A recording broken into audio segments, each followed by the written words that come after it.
I'm an artist with a graphic design background. This is how I designed a cover for the newest single of my partner's amazing progressive metal band Flanger. For this project, I put aside my skills, style, and approach as a painter and took a designer's perspective. We tried to experiment as freely as possible with ink and thicker brush to come up with new ideas and not get lost in the details. I incorporated the first rough idea that I found promising into an album cover mock-up so that the band could get initial idea of the direction it could take. After that, I tried to depict the faces of the 11 in more detail, but not too much detail, still keeping them abstract and also somewhat creepy and sinister.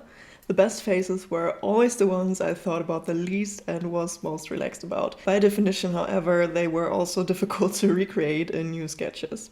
I selected the best and put together a composition in Photoshop and put the design back into a mock-up. But something about it still bothered me immensely, though I didn't know exactly what it was. At this point, I briefly returned to the very first draft.